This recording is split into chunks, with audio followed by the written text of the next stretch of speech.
उसे का उपभोग कर रहे हैं।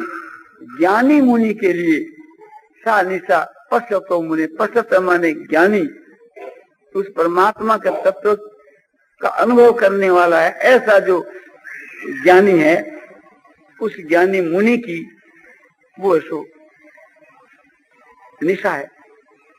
कौन? जिसमें संसार के लोग जागते। तो निशा का मतलब ज्ञान नहीं रहता संसार का।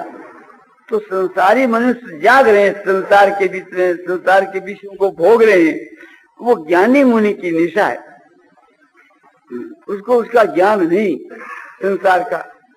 तो इस प्रकार से संसार को भुला देने, शरीर और संसार को संकल्प रहित हो जावे, पूर्ण रहित हो जावे, मानो संसार से संबंध विच्छेद हो गया सुलग। तो संसार ही इस मोह की जरूरत है। इसी प्रकार से थी सब चीजों की आवश्यकता, तो उनको बिल्कुल एक प्रकार से उल्ट दे। एक तो संसारी मनुष्यों की जो निशा है वो तो अपने लिए समझो की जागृति है, और जो संसारी मनुष्यों की जागृति है वो अपने लिए निशा है। तो इस प्रकार से भगवान की दया अपने पर मान लेवे तो बस मैं को काम तुरंत उसको मैं वो काम बन जाए, तुरंत मैं को सुधार हो जाए एकदम। जब भगवान की दया के सागर में हम डूब जाए, अपना काम हो गया। तो अनिच्छा से, परीक्षा से, स्वेच्छा से जो आकर के प्राप्त हुए, वह प्रत्येक काम के मां भगवान की दया का प्रत्यक्ष दर्शन होता है। ये बात किसमें थी? प्रहलाद की। प्रहलाद भक्त के मां, मन के अनुकूल के मां और मन के प्रतिकूल के मां। प्रहलाद का इतिहास पढ़ो। प्रहलाद को आग में गिर देते, आग में डाल देते, और आग उसको जला नहीं सकती। पिता पूछता है, अरे प्रहलाद, ये अप्राकृत बात है, ये अग्नि जो है सो सबको जलाती है और तेरे को नहीं जलाती। बोले मुझको तो ये अग्नि शीतल चंदन के समान दिख रही है, वह शीतल चंदन कैसे जलाओ? तो उसको शीतल चंदन के समान क्यों दिख रही है? उनको तो एक प्रकार से भगवान की दया, भगवान की कृपा का प्रत्यक्ष उसको दर्शन हो रहा है। आपको भी इस प्रकार से भगवान की दया का दर्शन होए, कोई भी भगवान काम करे उसमें आपको दया का दर्शन होए, तो वह आग आपको भी नहीं जला सके। यह कोई प्राकृत बात है कि एकदम अप्राकृत बात? प्रहलाद को जो है, मत वाले हाथियों को छोड़ देते हैं कि प्रहलाद को तुम मार दो, और हाथी आती और अपने दांतों से प्रहलाद को पीसते तो उनके दांत टूट जाती। अब प्रहलाद को फूल की छड़ी भी नहीं आती। फिर वही हाथी उस प्रहलाद को अपने सूंड में पकड़ के अपने ऊपर चढ़ा लेते हैं। क्यों? कि उस हाथियों की क्रिया के बीच के मां प्रहलाद को भगवान की दया का दर्शन हो। हाथियों की जो क्रिया है उसमें भगवान की दया का दर्शन हो गया। विष सर्पों को एक प्रकार से डसाया जाता है कि तुम प्रहलाद को डसो। प्रहलाद की दृष्टि के बीच के मां तो उसे मैं भी भगवान की दया का दर्शन हो रहा है। तो भगवान की दया का दर्शन हो रहा है तो उसी मां पर फल होना चाहिए। माता कयादू रोती हुई विष का प्याला लाती। हिरण्यकशिपु ने कहा कि तेरा बेटा हमारी बात नहीं मानता, उसको तुम ले जाकर विष पिला दे तेरा हाथ से। मां रोती है कि मेरा लड़का, और उसको मैं विष पिलाऊं, मैं पैदा करे और मैं ही मेरे हाथ से उसको विष देऊं, तो ये मेरे मरने के तो, लेकिन तू क्या कर? हिरण्यकशिपु के भय से थी, वो किसी ना नहीं कर सकती। प्रहलाद को मालूम हो गया। प्रहलाद ने कहा, मां तू रोती क्यों? मां देना नहीं चाहती विष की, चाहे तेरा पिता मुझको मार डाले, किंतु मैं अपने बच्चे को विष कैसे पिलाऊं? बोल नहीं मां, कोई तुम चिंता मत करो। प्रहलाद उसे मां से खोस लेता है और पी जाता है। तो उसकी दृष्टि है कि ये भगवान की दया। अब दया हो तो फिर वो अमृत का काम करे कि विष का? वो तो अमृत का काम करे। तो वो विष जो है सो अमृत बन गया। अमृत क्यों बन गया? कि वो उसमें दया देख रहा है। वो समझ रहा है कि पिता की इच्छा से माता लेकर आई और माता की इच्छा समझ करके मेरी इच्छा में शामिल करके उसे लेकर के मैं पीने लग गया। तो उसको तो पिता की इच्छा, माता की इच्छा, ईश्वर की इच्छा, अपनी इच्छा, सब में भगवान की दया का दर्शन हो रहा। तो वो विष उसको कैसे मारे? तो ये बात एक प्रकार से प्रहलाद में थी। प्रहलाद को सब जगह भगवान की दया दिखे, दूसरों की करतूत में और अपनी करतूत में और उसका फल में भी। जो भी कुछ आकर के सुख दुख प्राप्त हुए उसमें भी दया ही दया दिखे, और क्रिया के वहां भी और पदार्थों के भी। एक दया के सिवा दूसरी वस्तु प्रतीत नहीं हुए तो भगवान की दया उसका अनिष्ट कैसे करे?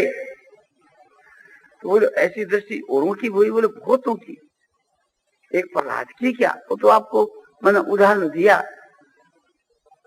बोले स्त्रियों में भी? हाँ, स्त्रियों में भी। स्त्रियों में किसकी? क्या? मीरा बहन की।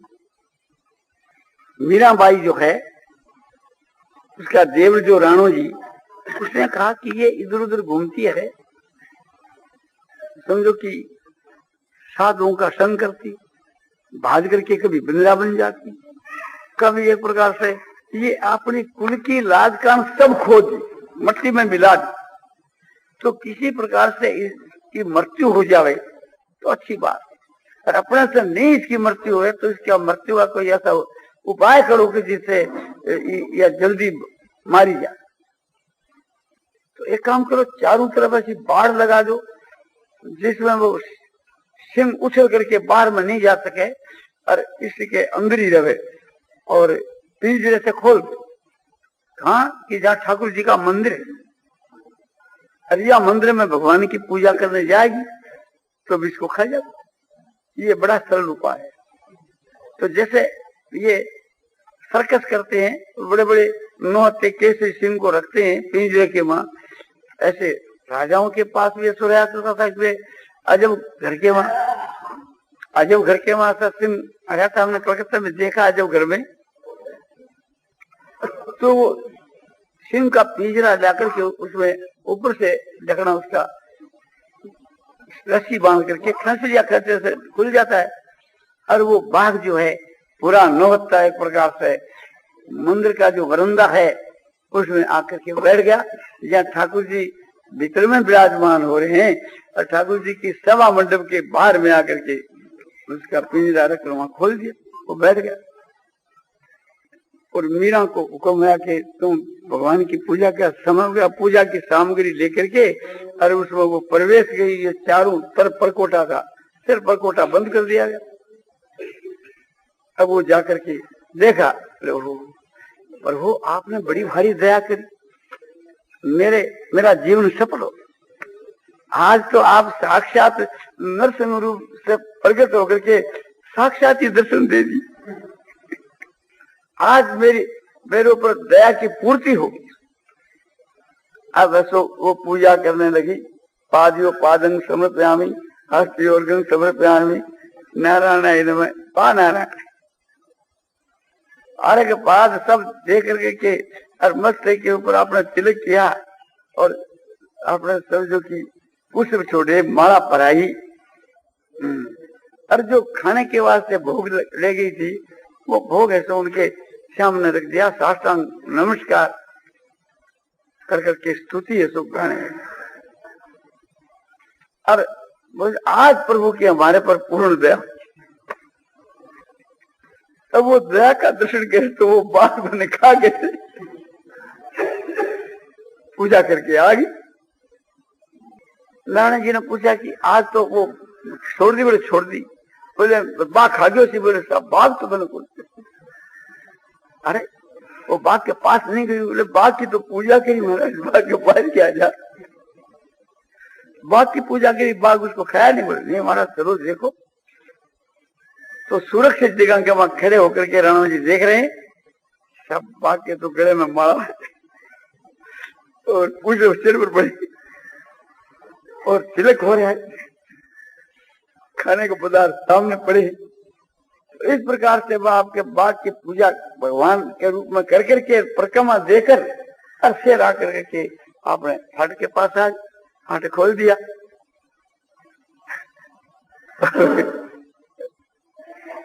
अब क्या कर रहा हूं? बोले मेरा तो बाप की पूजा गई। हाँ महाराज करी, आप भी करो। जो मेरे तो बाप की काम है, तो उनकी दृष्टि में तो वो बाघ है, जाएगा तो खा जाएगा। कि जिसको माने, जो भगवान माने उसके लिए वो भगवान, और बाघ माने उसके लिए बाघ। दृष्टि का तो फर्क है।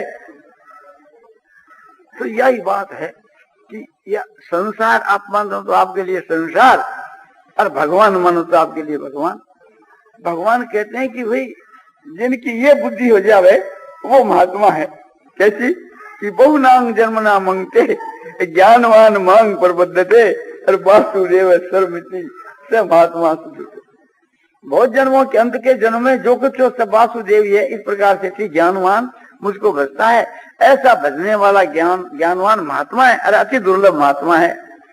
और भगवान श्री रामचंद्र जी ने जो उपदेश दिए हनुमान के लिए कि सो अनन्य जान की यसी मति न तरह हनुमान, और मैं सेवक से चराचर रूप राशि हो गए।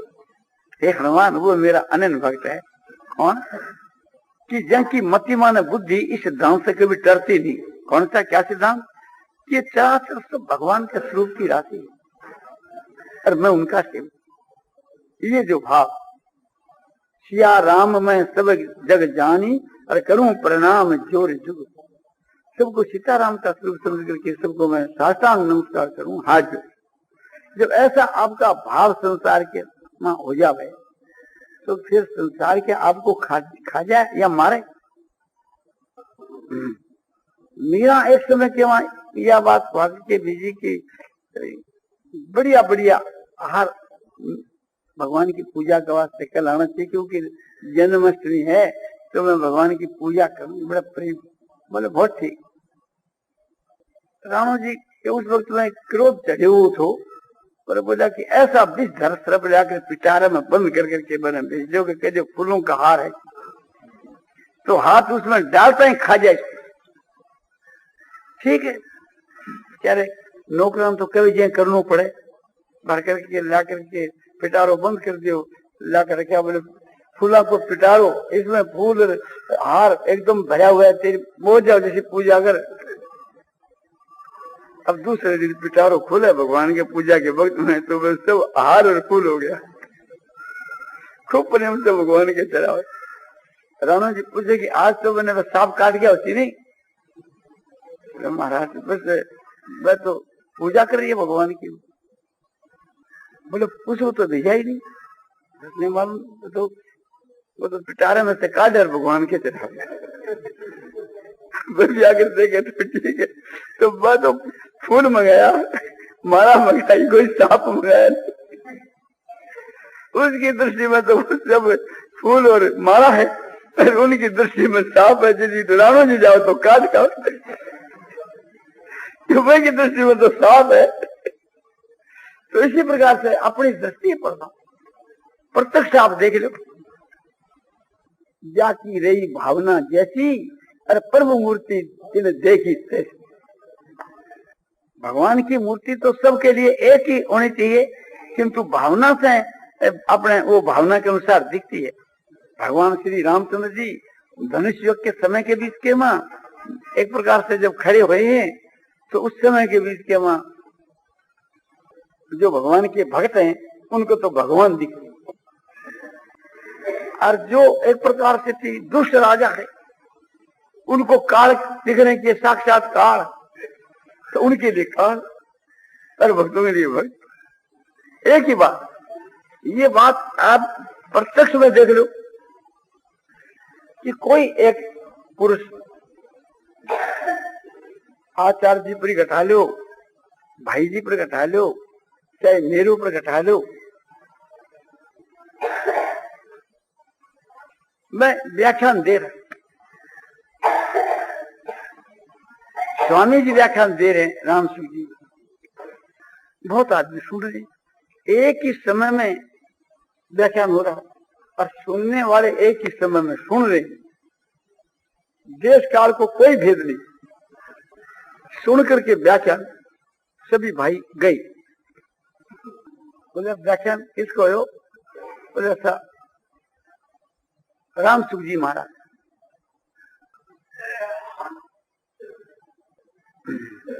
एक की जो दृष्टि है वो नास्तिक था और उनकी दृष्टि एक प्रकार से प्रत्येक साधुओं पर खराब थी कि आजकल ये साधु लोग जो है जी का एक प्रकार से वेश धारण कर करके और पाखंड रहते है। तो बोला कि देखा आपने व्याख्यान सुना, उसमें जितनी जो बातें कही एक प्रकार से आपने सब पाखंडी तो क्या पाखंडी? बोले क्या क्या? साधु महात्मा को नमस्कार करना चाहिए, प्रणाम करना चाहिए, बाकी सेवा करनी चाहिए, और साधु कौन? बोले साधु ये तो पाखंड है। दूसरा बोला नहीं तुम समझते नहीं, पाखंड नहीं है तो शास्त्र में बात आई सुना, कोई आपकी पूजा खातिर हो ऐसा आपको नहीं धारणा करनी चाहिए। दूसरा बोला तो भाई एक प्रकार से पाखंड तो नहीं है, किंतु ये मान बढ़ाई प्रतिष्ठा क्या? ये सब ऐसो मान बढ़ाई प्रतिष्ठा के वास्ते और पाखंड भूखंड तो नहीं है। मान बढ़ाई प्रतिष्ठा से बोलो साधुओं के साथ वैसो और आप साधु है तो फिर ऐसा क्यों करे? ये तो नहीं कहा कि भी दुखियों पर दया करनी चाहिए, ऐसा करना चाहिए। साधुओं का नाम लिया ना, तो आप साधु है तो बस यहाँ से हमारी पूजा करो। मान बढ़ाई क्या है? बोला तू बड़ा मूर्ख, अरे इन्हें के तो कोई पगा का हाथ लगा दे तो उपवास करे, स्त्री छूले कोई पुरुष छूले तो एक प्रकार से थी न कोई बढ़ाई चाहते हैं, बढ़ाई कोई करे तो लज्जित हो जाते हैं, न मान चाहते हैं, न पग छोड़ना चाहते हैं, न पूजा चाहते हैं। ये तुम एक प्रकार से कैसी मूर्खता कर रहे हो, झूठी कल्पना कर रहे हो। ये सब बात तो नहीं है। तो क्या है कि रात दिन भगवान की चर्चा कर रहे हैं कि जिससे अपना भी हित हुए, इनका भी हित हुए। आप कहते हैं कि मैं तो साधक हूं, तो बड़े ऊंचे दर्जे के साधक पुरुष हैं, और यह चर्चा यो ही आपको एक समझो कि वो उपाय समझ करके अपनी आत्मा के कल्याण के वास्ते करे। चौथा आज बोला तुम भी मूल बोलो कैसे? अरे कल्याण तो आंको हो ही पड़ी है, ये तो दूसरा के कल्याण के वास्ते करे मूर्ख, अपने कल्याण के वास्ते क्या? अब इनको कोई कल्याण बाकी है क्या? बोलो आप कहते, बोलो आपके मुंह से कैसे कर? आपकी क्या कोई आप बढ़ाई करे? तो नहीं समझ। हाँ पहला तो ये साधक था, पर साधन तेज करके अपनी आत्मा को आपने कल्याण कर लिया, तो जीवन मुक्त हो गया। पांचों बोले नहीं मूर्ख, ये तो भगवान का भेजा हुआ संसार के कल्याण के लिए ही आए। अब एक सही का डिफरेंस मिलाओ, अरे उन सुनने वाले आदमियों में सब प्रकार के मिल जाएंगे। तो कुर्से की धारणा सत है, कुर्से की गलत है। तो अपनी अपनी भावना के अनुसार वो दिखता है। तो यह जो बात कही गई भगवान के लिए नहीं, भगवान की बात तो अपने आंखों से देखी नहीं, वो तो दूर के लिए लाखों वर्षों की बात है। प्रत्यक्ष के में आप देख लो कि जहाँ की रही भावना जैसी और प्रभु मूर्ति चिन्ह देखी तैसी, और जहाँ की रही भावना जैसी और महात्मा की मूर्ति देखी दिल तैसी।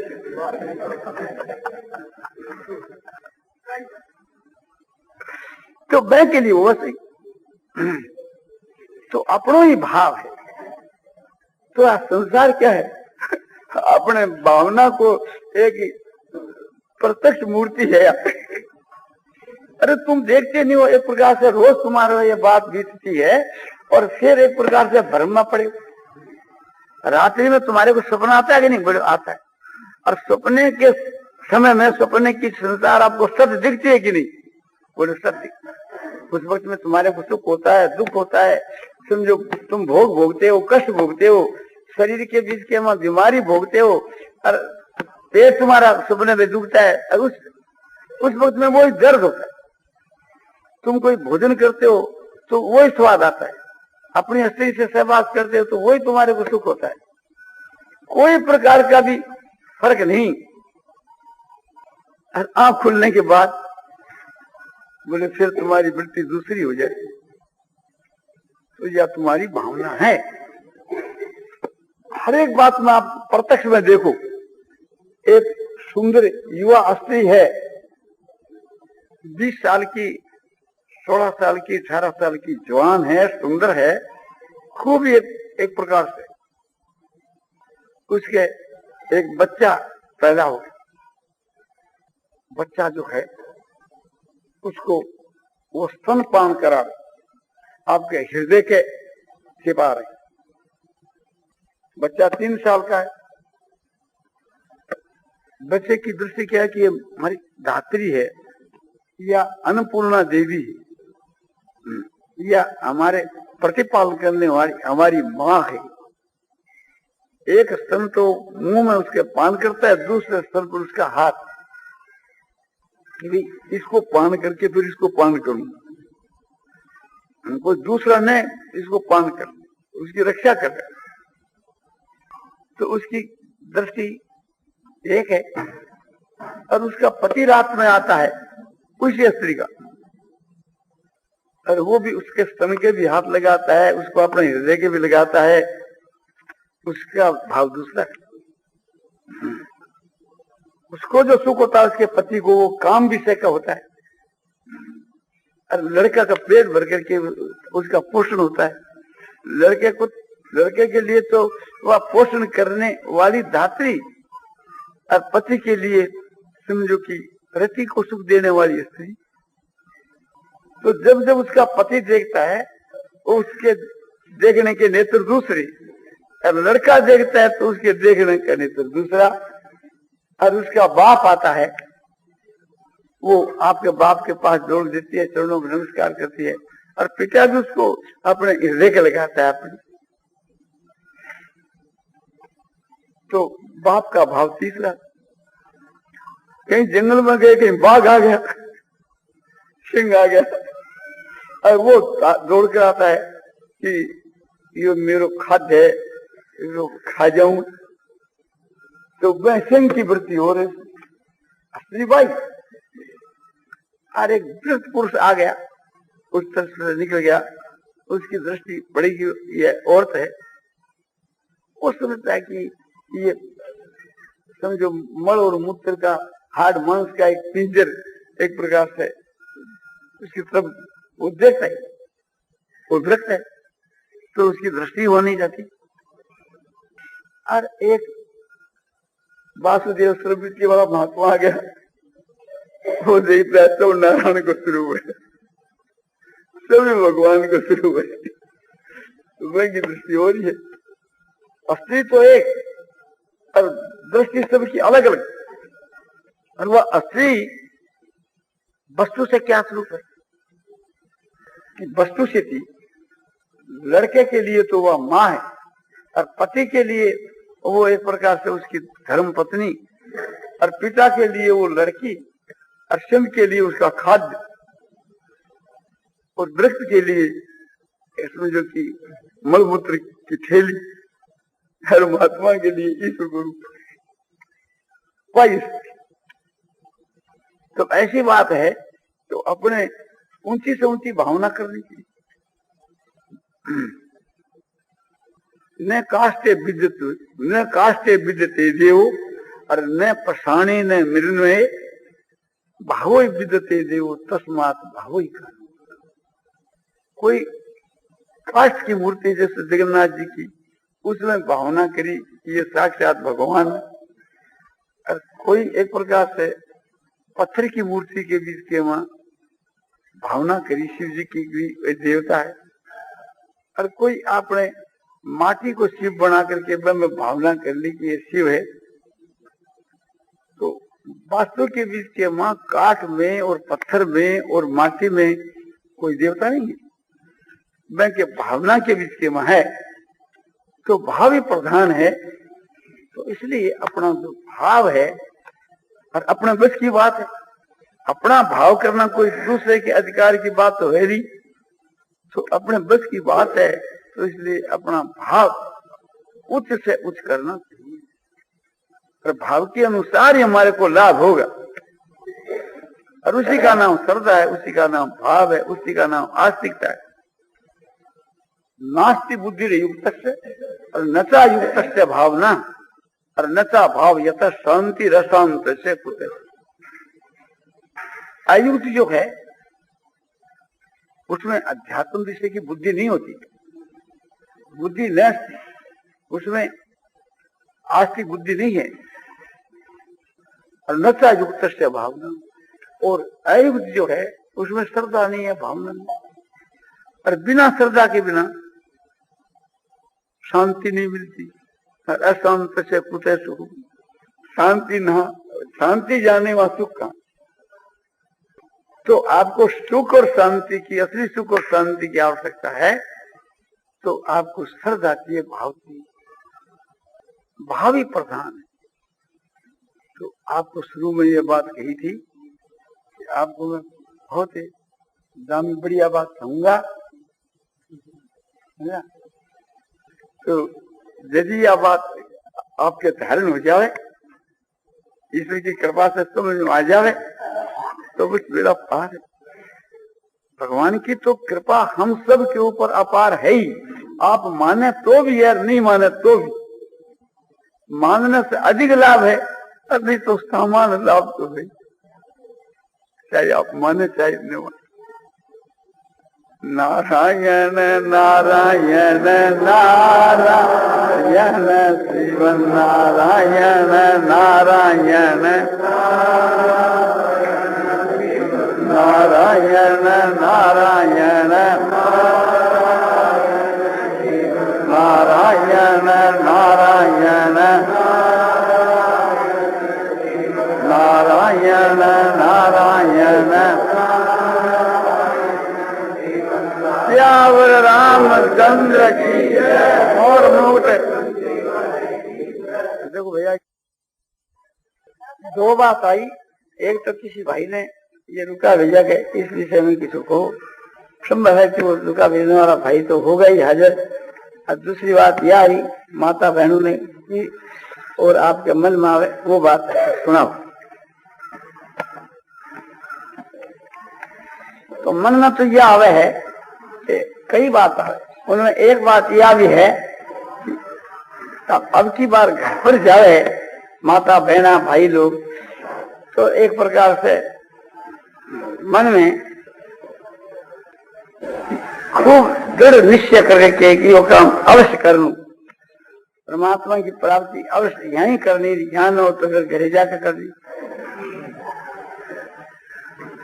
या तो एक प्रकार से उस परमात्मा के लिए साधन करते करते मर मिटे या उसको प्राप्त करके ही छोड़े, या तो इस पार नहीं तो उस पार।